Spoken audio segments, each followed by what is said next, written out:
आदरणीय ताईसाहेब, मतदार मागण्याची वेळ आपल्यावर आली नाही अण्णा, पण तुम्ही हा दाखवला मनाचा मोठेपणा की पंकजाताईंना निवडून द्या.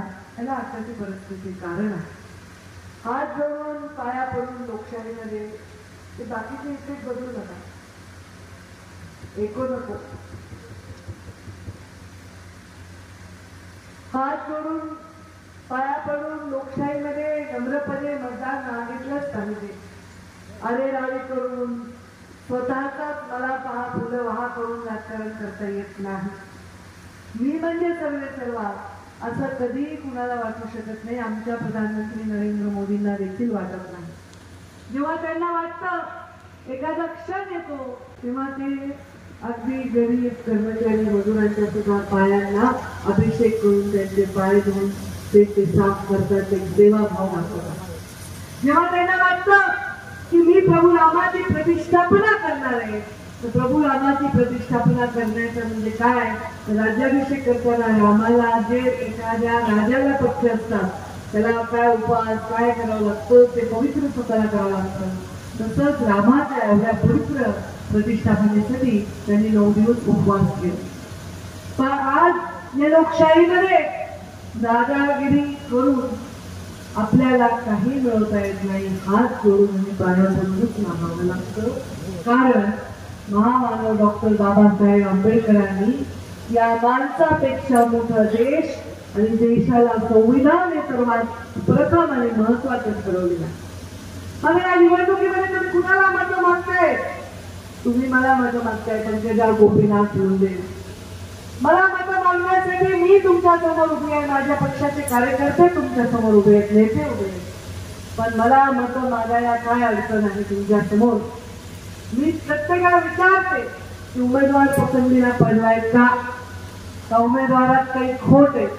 म्हणजे मी माझ्यामध्ये आता काही अवगुण आहे का जेणेकरून तुम्हाला टाळ्या द्यावी, त्यांना उमेदवारी का दिली?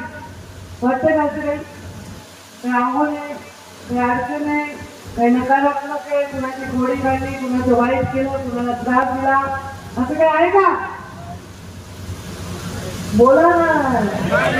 मग असं काय करायला आम्ही उपस्थित राहिलो सकाळपासून, नाही तर मी हो समजेन ना. मग माझ्यात काही अवघड नाही, काही होत नाही. उमेदवार पक्का चांगला आहे. प्रधानमंत्री नरेंद्र मोदी होणार याच्याविषयी शंका आहे का कुणाच्या मनात? आहे का कुणाच्या? मग माझं मत प्रधानमंत्र्याला असं वाटत असेल कोणाला तर त्यांना ही संधी आहे. तुम्ही हे मत मला करत नसून डायरेक्ट प्रधानमंत्री नरेंद्र मोदीला करताय असं सुद्धा म्हणलं तर वावगं ठरणार नाही. मी राजकारणाबद्दल करते. राजकारण नॅशनल लेवलला जावं, इंटरनॅशनल लेवलला जावं असं वाटत असतं प्रत्येकाला. पण आमच्या बीड जिल्ह्याचं राजकारण नॅशनल लेवल इंटरनॅशनल लेवलला जात नाही. ते इंटरनॅशनल पद्धतीने लोकलच येतं. येतं की नाही? आता तुम्हाला काय करायचंय? आम्ही म्हणालो बाबा खूप छाती फोडून अरे असं तुला सॅटेलाइट टाकले, अग्निवीर टाकला, ते म्हणजे आता इतकं सोशल मीडिया झालाय. मग आम्ही म्हणलं कोण 10वी-12वी नापास माणसं लिहितात रे, काही अभ्यासच नाही त्याला.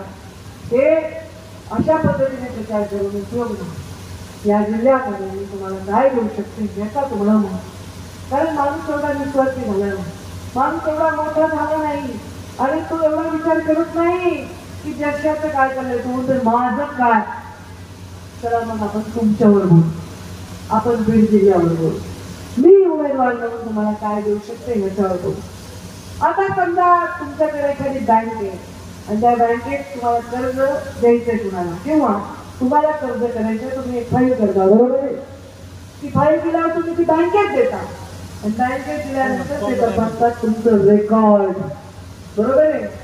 साधा हजार नाही, 1 लाख 1.5 लाखाचं जरी लोन घ्यायचं असेल, 1000-1500चा जरी हप्ता असेल तर तुमचं रेकॉर्ड तपासलं जातं, बरोबर आहे.